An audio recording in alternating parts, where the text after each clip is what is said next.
Hello everyone, welcome to my channel that is learn with me. And आज इस video में हम discuss करने वाले हैं स्टैटिस्टिकल फिजिक्स के ऊपर टॉप मोस्ट इंपॉर्टेंट क्वेश्चंस को, जो कि रहने वाले हैं आपके एग्जाम एचपीपीएससी पीजीटी फिजिक्स के लिए। तो यहाँ पर हम टॉप 10 क्वेश्चंस को डिस्कस करेंगे एंड टॉप 10 क्वेश्चंस को डिस्कस करने के बाद आपको इतने आइडिया हो जाएगा कि आपने कौन कौन से क्वेश्चंस को बिल्कुल भी स्किप नहीं करना है। एंड जो अगर आपको टॉपिक पढ़ भी रहे हैं तो उस टॉपिक के रिगार्डिंग आपने कौन कौन सी चीजें जो है वो हाईलाइट करके चलना है, क्योंकि वहां से मोस्ट प्रोबेबल है कि वहां से आपके क्वेश्चन जो है वो पूछे जा सकते हैं। Without wasting any time video को शुरू करते हैं। वीडियो का फर्स्ट क्वेश्चन देखो, यहाँ पर आपको क्या बोला गया है कि 1 ग्राम ऑफ वाटर है 0 डिग्री सेल्सियस के ऊपर, जिसको हमने हीट करना है और हमें वाटर चाहिए किस टेम्परेचर के ऊपर, 100 डिग्री सेल्सियस के ऊपर। तो मैं मान लेती हूँ कि टेम्परेचर T1 है और ये टेम्परेचर T2 है। तो चेंज इन एंट्रोपी में जो आपको देखने को मिलेगा वो चेंज है वो कितना देखने को मिलेगा। अब यहाँ से देखने चलना, यहाँ पे 1 ग्राम ऑफ वाटर जो है आपको यहाँ पे बोला गया है, टेम्परेचर यहाँ पे 2 है और टेम्परेचर 0 डिग्री सेल्सियस है एंड एक 100 डिग्री सेल्सियस है। तो चेंज इन एंट्रोपी अगर नॉर्मल टर्म की अगर आप बात करो तो वो टेम्परेचर जो है आपका 2.303 सी पी लॉग, और यहाँ पे बेटा एन भी आता है, ठीक है, एन, और T2 डिवाइडेड बाय बेटा T1 इस तरीके से दिया जाता है। अब यहाँ पे लॉग है और ये वाली जो वैल्यू है, ठीक है, इसी को ही हम क्या लिखते हैं, नेचुरल लॉग। तो इट मीन्स अगर मैं इसकी स्पेसिफाइड वैल्यू लिखूं तो एन नेचुरल लॉग आपके पास C P T2 divided by T1, जो कि आपको बेटा कहाँ पे देखने को मिल रहा है, ऑप्शन नंबर बी में देखने को मिल रहा है।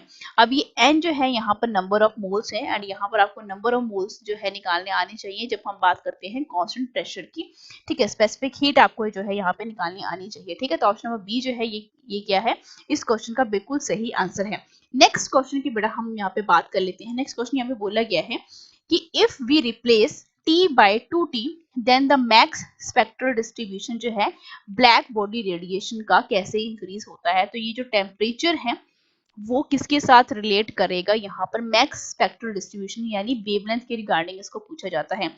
तो हम इतना तो सभी जानते हैं कि जो वेन्स लॉ है, ठीक है, स्पेक्ट्रल डिस्ट्रीब्यूशन की जब जब कभी भी बात होती है तो यहाँ पर इस तरीके के फॉर्मूलों के साथ आपने डील करना है और आपने देखना है कि यहाँ पे जो आपका, अगर यहाँ पे बात करें कि स्पेक्ट्रल जो आपके पास डिस्ट्रीब्यूशन है ब्लैक बॉडी रेडिएशन की यहाँ पर बात हुई है, ठीक है, तो यहाँ पर जो फॉर्मूला है वो किस तरीके से यूज होगा, मैं यहाँ पे बता रही हूँ वेन्स लॉ। अब ये वेन्स लॉ जो क्या है, अगर हमें नॉर्मल स्टेटमेंट की बात करूँ, U lambda D lambda which is equivalent to क्या, A lambda raise to power 5 और यहाँ पर आपके पास एफ लैम्डा टी और यहाँ पे डेल्टा डी लैम्डा। अब यहाँ पर ये जो टर्म है, अगर मैं बात करूँ यहाँ पर आपके पास स्टीफन बोल्ट्जमैन रेडिएशन की जब हम कभी भी बात करते हैं, ठीक है, तो यहाँ पर ये जो रिलेशनशिप है वो किस तरीके से देखा जाता है कि ये जो लैम्डा टी है ये हमेशा क्या रहता है, कांस्टेंट। क्योंकि अगर मैं नॉर्मल वीन्स लॉ की बात करूँ तो lambda T which is equivalent to constant देखा जाता है, जिसको हम बी के साथ मानते हैं। तो अगर मुझे लैम्डा एम यहाँ पे देखा जाता है, ठीक है, टेम्परेचर निकालना हो तो हम क्या निकालते हैं, वी डिवाइडेड बाय आपका लैम्डा एम आ जाएगा। और v की वैल्यू जो है हम सभी जानते हैं, ये कांस्टेंट की वैल्यू जो है आपको पता होनी चाहिए, 2.9 × 10⁻³ रहती है, ठीक है। अब ये जो है आपकी वैल्यू जो है वो कांस्टेंट होगी। इट मींस मुझे यहाँ से क्या पता लगा कि यहाँ पे जो लैम्डा टी है वो आपके पास कांस्टेंट है, तो यहाँ पे आपके पास यू लैम्डा, ठीक है, यू लैम्डा डिवाइडेड बाय क्या बेटा, यहाँ पे हम दूसरी टर्म में लिखेंगे that is you lambda dash, ठीक है। तो ये वैल्यू जो है आपके टेम्परेचर के साथ किस तरीके से वेरी करती है, T by T dash raise to power 5। It means अगर मैं इसकी स्पेसिफाइड इक्वेशन की बात करूं तो यहाँ पर आपके पास जो स्पेसिफाइड इक्वेशन है, ठीक है, अगर मैं प्लैंक्स रेडिएशन का फॉर्मूला यहाँ पे लिखना चाहूँ तो वो प्लैंक्स रेडिएशन का जो फॉर्मूला होता है E U lambda which is equivalent to 8 pi HC d lambda divided by lambda 5 e raise to power SC by k t-1, ठीक है। उसी को हमने क्या करना है, डी लैम्डा मतलब इसी की उसको क्या करना है, लैम्डा के रिस्पेक्ट में क्या कर दिया, हमने डिफरेंशिएट कर दिया।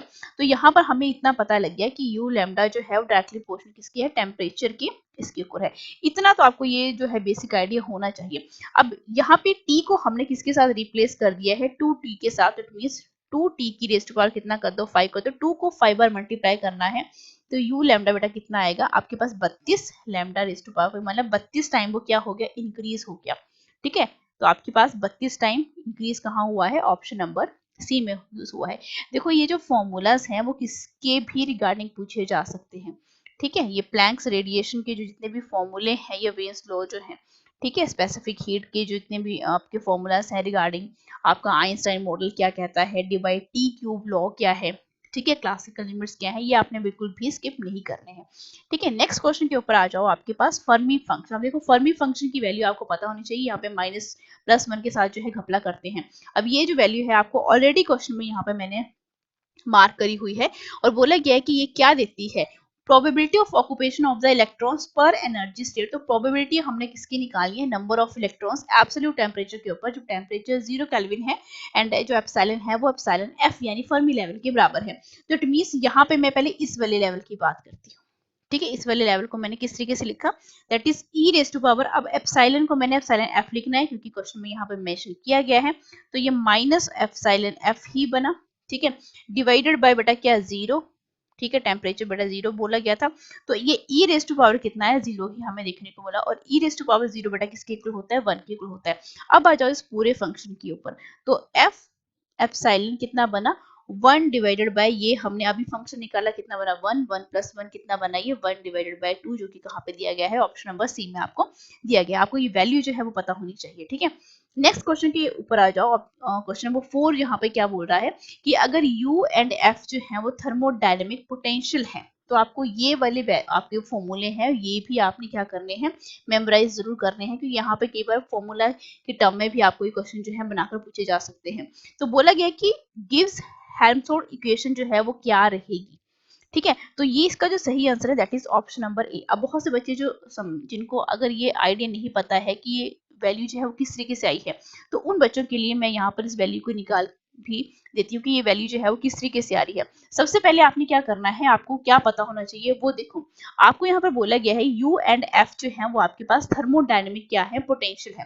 थर्मोडायनेमिक पोटेंशियल होने का मतलब क्या है कि आपको यहाँ पे कोई एक वैल्यू जो है वो क्या होनी चाहिए, पता होनी चाहिए, ठीक है। मुझे यहाँ पे f की वैल्यू पता है, f जो है u के साथ डायरेक्टली लिंक करता है, that is f which is equivalent to u minus ts, मतलब f जो है u मेरे पास पता है, मुझे सिर्फ किसकी वैल्यू निकालनी है, ts की वैल्यू यहाँ पे मुझे निकालनी है। तो अगर मैं इसको क्या करूँ, स्मॉल चेंजेस की बात करूँ, तो मेरे पास ये क्या बन जाएगा df, ये du बन जाएगा, और ये क्या बन जाएगा, स्मॉल चेंज की बात कर रही हूँ, ठीक है। तो यहाँ पर ये t ds minus s td बन जाएगा, और हमें इतना पता है कि जो आपके पास ये du है इसकी वैल्यू क्या रहती है, हमें गिब्स इक्वेशन से पता है du की जो वैल्यू है वो रहती है t ds minus p dv। तो इस वैल्यू को बेटा मैं यहाँ पे पुट कर दूंगी du के प्लेस के ऊपर t ds minus p d put करा, और यहाँ पे already minus t ds minus s t d। अब देखो माइनस और प्लस की कैंसिल हो गए, तो मेरे पास क्या बचा, माइनस p db और यहाँ पे माइनस एस डी टी, और ये क्या है बेटा डी एफ। अब मुझे क्या निकालना है यहाँ पे, कांस्टेंट वॉल्यूम की अगर मैं बात कर रही हूँ, और यहाँ पे आप अंदाजा भी लगा सकते हो, आइडिया ले सकते हो, हर जगह यहाँ पे कांस्टेंट वॉल्यूम ही मेंशन किया गया, तो हम वॉल्यूम यानी कांस्टेंट वॉल्यूम के ऊपर हम इस पूरी इक्वेशन को क्या करेंगे, यहाँ पे लिखेंगे, ठीक है। कांस्टेंट वॉल्यूम तो ये तो आपका कट हो जाएगा, तो इट मींस आपके पास कौन सी इक्वेशन बचेगी, सिर्फ ये और ये, ठीक है। तो इट मीन्स मैं यहाँ पे अगर माइनस एस लिखती हूँ तो आपके पास क्या बचेगा, कुछ नहीं करना है हमने, थोड़ा सा क्रॉस मल्टीप्लाई ही करना है, डी क्या बनेगा बेटा टी, किसकी बात कर रहे हैं, आपके एफ की। अब मेरे पास एस की जो वैल्यू है, यानी ये एस की वैल्यू मेरे पास आ गई, तो मैं इसको उठा के कहाँ पे पुट कर दूंगी, यहाँ पे एफ, यहाँ पे S is you minus T S is रहा, एस की वैल्यू को बेटा मैंने यहाँ पे क्या कर दिया, पुट कर दिया, ठीक है। अगर मैं यहाँ पे u की बात करूँ तो ये ऑब्वियस सी बात है, इसको थोड़ा सा मैं इंटरचेंज कर देती हूँ सिंप्लीफाई करने के लिए, ठीक है। इसको सिंप्लीफाई करते हैं, मैं इसको कैसे लिख देती हूँ, U F plus T S, ठीक है। तो अब देखो इस वैल्यू को u एज इज रहा, f भी एज इज रहा, प्लस बेटा क्या आपके पास टी एस था, तो ये ऑलरेडी माइनस में है, तो यहाँ पे प्लस के प्लेस के ऊपर हम क्या लिखेंगे, माइनस क्या T D F divided by D T volume. अब देखो ये जो वैल्यू है आपको कहाँ दी गई है, ऑप्शन नंबर ए में ही आपको ये वैल्यू दी गई है, ठीक है। जब ऐसे क्वेश्चन पूछे जाते हैं तो आपको जो नॉर्मल गिब्स पोटेंशियल, जो भी नॉर्मल गिब्स फॉर्मूलाज हैं ये आपको पता होने चाहिए, ठीक है। एंड कांस्टेंट वॉल्यूम के ऊपर कैसे निकालते हैं, प्रेशर के ऊपर किस तरीके से निकालते हैं, ठीक है। तो ये वैल्यू थोड़ा सा इंटरचेंज करो तो आपके पास आंसर जो है वो ऑटोमेटिकली आ जाता है। नेक्स्ट क्वेश्चन की तरफ बढ़ो जरा, बोला क्या गया है, लैम्डा एम जो है सोलर रेडिएशन आपको यहाँ पे वेवलेंथ बोली गई है, ठीक है। लैम्डा एम मतलब वेवलेंथ बोली गई। टेम्परेचर आपने फोटोस्फीयर का निकालना है, सन का कितना होगा तो हम सभी जानते हैं। वेन्स लॉ लगा दो जरा। वेन्स लॉ जो है वो क्या कहता है, मैंने अभी बताया था पिछले वाले क्वेश्चन में, which is equal to constant रहता है। और ये टेम्परेचर हमने क्या करना है, निकालना है। तो टी ऐसे रहा बी लैम्डा एम। बी की वैल्यू नहीं दी गई है, लेकिन इसका हमें वैल्यू जो है मैंने आपको पीछे भी बताई थी, क्वेश्चन नंबर फर्स्ट जब हम कर रहे थे, 2.9 इंटू 10⁻⁻3, ठीक है। और लैम्डा आपकी जो वेवलेंथ है ये तो आपको दी ही गई है, 4753 इंटू 10⁻, क्या आपके पास, दैट इज -10, ठीक है। जब हम इसको सॉल्व करेंगे तो मेरे पास ये निकलेगा 61 केल्विन, ठीक है, 6100 केल्विन, ठीक है। अब यहाँ पे आप कैलकुलेशन करके देख भी लेना, आपका आंसर जो है वो यही आएगा, जो कि बेटा कहाँ पे दिया गया है आपको, ऑप्शन नंबर ए में इस क्वेश्चन का बिल्कुल सही आंसर है, ठीक है। ऐसे क्वेश्चन आपने बिल्कुल भी नहीं छोड़ने हैं। और ये कांस्टेंट की जो वैल्यू है अगर आपको नहीं दी जाती है, मोस्टली जो है नहीं दी जाती है, क्योंकि ये वैल्यू आपको पता होनी चाहिए कि वैल्यू जो है किसके इक्वल रहती है, ठीक है। नेक्स्ट क्वेश्चन की तरफ बढ़ो जरा। 6 क्वेश्चन क्या बोला गया है कि मीन फ्री पाथ जो है पार्टिकल्स का गैस किस किस के ऊपर दिया गया है, टेम्परेचर एंड प्रेशर के ऊपर आपको ये मेंशन किया गया है। तो आपने क्या निकालना, आप देखो प्रेशर को आपने क्या कर दिया, इंक्रीज कर दिया, ये वैल्यू गिवन है। और टेम्परेचर को भी आप इंक्रीज कर रहे हो, तो मीन फ्री पाथ जो है आपको क्या देखने को मिलेगा। तो देखो मीन फ्री पाथ का जो फॉर्मूला है वो आपको पता होना चाहिए। लैम्डा किसके इक्वल होता है, दैट इज के टेम्परेचर डिवाइडेड बाय बेटा क्या हम लिखते हैं, √2 पाई डी स्क्वायर, और ये प्रेशर। अब यहाँ पे मीन फ्री पाथ जो है पी नॉट इसकी टर्म में लिखना है, तो मैं इस इक्वेशन को कैसे लिख देती हूँ, λ1 विच इज इक्वल टू के इनिशियल टेम्परेचर, ठीक है। अब यहाँ पे देखो ये जो सारी की सारी टर्म्स हैं ये तो बेटा क्या है, कांस्टेंट है। तो मैं इनको क्या करती हूँ, इनके साथ हमने डील करना ही नहीं है, तो इनको हम एज इट इज क्या मान के चलते हैं, कांस्टेंट मान के चलते हैं। तो टी नॉट और ये क्या बचे, सिर्फ और सिर्फ प्रेशर बचे, तो टी नॉट डिवाइडेड बाय आपका पी नॉट। अब टेम्परेचर को बेटा इतना आपने बढ़ा दिया है, तो मतलब आपका λ2 यानी नया मीन फ्री पाथ क्या होगा, टेम्परेचर को कितना बढ़ाया है, 0.7 टी नॉट, ठीक है। प्रेशर को कितना बढ़ाया है आपने, 1.5 पी नॉट, ठीक है। निकालना क्या है, न्यू मीन फ्री पाथ निकालना है, यानी λ2 निकालना है। तो मैं क्या करूंगी, इनका रेशियो ले लूंगी, ठीक है। λ1 divided by λ2, T naught divided by P naught, और ये कितना बनेगा 1.5 P naught divided by 0.75 T naught, P naught के साथ पी नॉट, टी नॉट के साथ टी नॉट, और ये कितना बना 15, ठीक है। ऊपर 2 0 लगे, नीचे है बेटा आपके पास ये, तो 1 0 के साथ 1, तो आपके पास कितना बना 2। अब बहुत से बच्चे जो है इसको डबल करके आएंगे, नहीं, ध्यान से देखते चलना। आपने क्या निकालना है, λ1 डिवाइडेड बाय λ2 कितना निकाला आपने 2, ठीक है। मुझे क्या पूछा गया है, न्यू मीन फ्री पाथ पूछा गया, ओरिजिनल तो बेटा यही है ना, ठीक है। तो λ2 जो है किसके इक्वल आएगा, दैट इज λ1 डिवाइडेड बाय 2, यानी ये क्या हो गया, रिड्यूस हो गया, रिड्यूस टू हाफ, यानी ऑप्शन नंबर बी जो है वो क्या है, इस क्वेश्चन का बिल्कुल सही आंसर है। नेक्स्ट क्वेश्चन की तरफ बढ़ो जरा, क्वेश्चन नंबर 7 की तरफ। बोला गया है कि एक गैस जो है वे करती है, इक्वेशन ऑफ स्टेट ये। अब इस इक्वेशन को अगर मैं और सिंप्लीफाई करती चलूं तो ये बेटा क्या बनेगी आपके पास, P, ध्यान से देखते चलना, P B माइनस बी, और ये RT, ठीक है। अब यहाँ पर आप ध्यान से देखते चलो कि ये इक्वेशन जो है आप किस तरीके से लिख सकते हैं, इसको जरा थोड़ा ओपन अप करो जरा, ठीक है। इसको जरा ओपन अप करते हैं, तो V माइनस बी, ठीक है, RT डिवाइडेड बाय P, ठीक है। और V किसके इक्वल आएगा, V plus RT by P, ये इक्वेशन मेरे पास आई। अब देखो वेरिएशन किस किस के बीच में, वॉल्यूम एंड टेम्परेचर में। वॉल्यूम एंड टेम्परेचर जो है वो डायरेक्टली प्रोपोर्शनल है, लेकिन साथ में क्या है, कोई कांस्टेंट है। तो it means option number A जो है वो बिल्कुल सही हो जाएगा, क्योंकि ये जो थोड़ी सी वैल्यू है किसकी वैल्यू है, बी की वैल्यू है, ठीक है।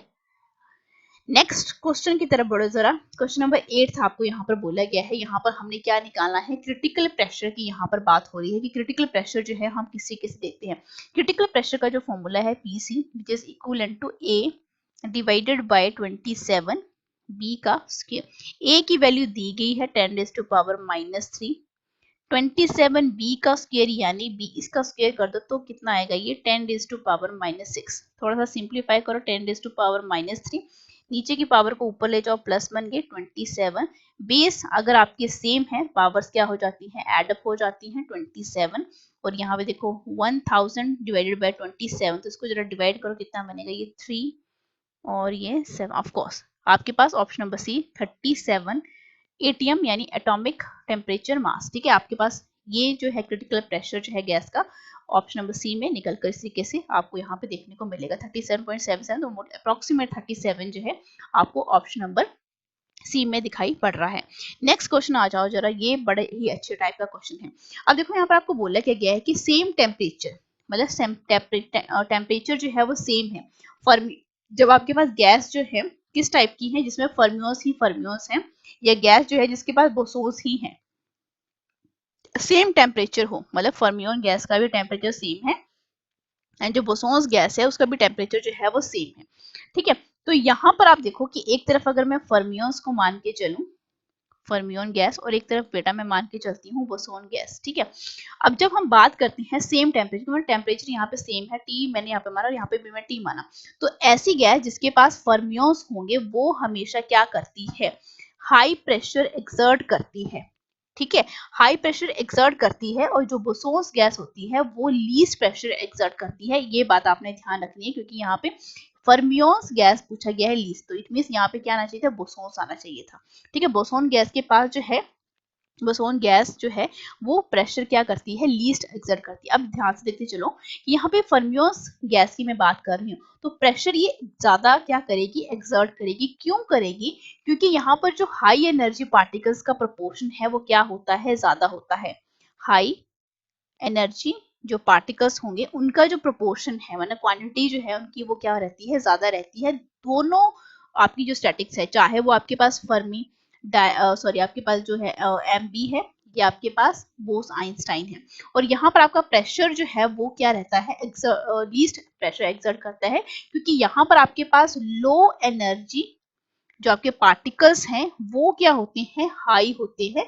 बाकी दोनों के कंपैरिजन में कौन कौन सी, एक तो आपके पास फर्मी जो आपके पास आइंस फर्मी डायरेक्ट है, और आपके पास कौन सी है, एमबी। ठीक है, इन दोनों के कंपैरिजन में। तो ये आपको क्वेश्चन जो है चाहे फर्मियोन्स के केस में पूछा जाए चाहे बोसोन्स के केस में, भी यहाँ पे सिर्फ और सिर्फ कौन सा ऑप्शन सही हो रहा है, fermion gas will exert greater pressure. ठीक है, ये यहाँ पे बोसोन्स गैस कम कर दी, तो बोसोन गैस यहाँ पे ग्रेटेस्ट के साथ है, तो गैस जो है ओबेइंग एमबी, तो ये तो बिल्कुल भी नहीं होगा। ठीक है, तो ऑप्शन नंबर ए जो है यहाँ पर क्या हो जाता है, बिल्कुल सही हो जाता है। अब ये क्वेश्चन जो है बेटा इसी के से पूछा जा सकता है। ठीक है, कि हाई एनर्जी जो पार्टिकल्स का प्रोपोर्शन है वो किस में ज्यादा होता है, जब आपका प्रेशर ज्यादा होता है, और प्रेशर ज्यादा कहाँ होता है, फर्मियोस गैस में होता है या बोसोस में होता है। और लो एनर्जी जो पार्टिकल का प्रोपोर्शन है वो हाई कहाँ रहता है, ठीक है, बोसोस में देखा जाता है या फर्मियोस में देखा जाता है, तो वो कहाँ देखा जाता है, बोसोस में देखा जाता है। नेक्स्ट लास्ट क्वेश्चन को डिस्कस करते हैं। क्वेश्चन नंबर 10 है, कंसीडर अ सिस्टम जिसके पास दो आइडेंटिकल पार्टिकल्स हैं।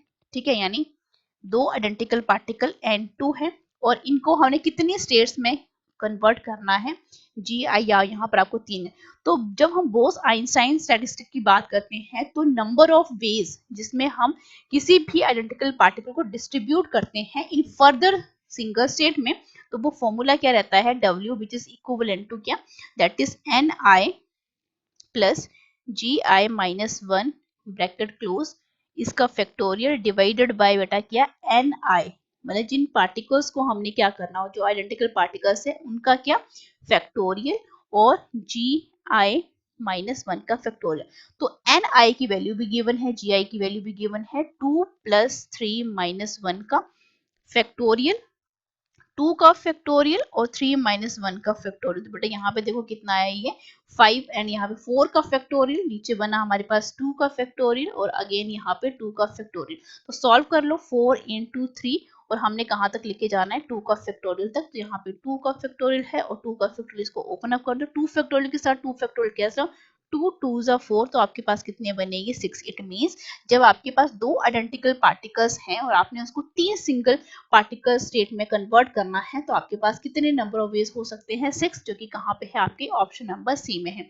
तो ये थे आज के क्वेश्चन जहां पर हमने डिस्कस किया है स्टैटिस्टिकल का पार्ट। तो यहाँ पे इन क्वेश्चंस को अटेम्प्ट जरूर कीजिएगा, और ऐसे मिलते जुलते क्वेश्चंस को जरूर अटेम्प्ट कीजिएगा अगर आप सिलेक्शन लेना चाहते हैं। आज की वीडियो में सिर्फ इतना ही, मिलते हैं नेक्स्ट वीडियो में। Thank you so much. Like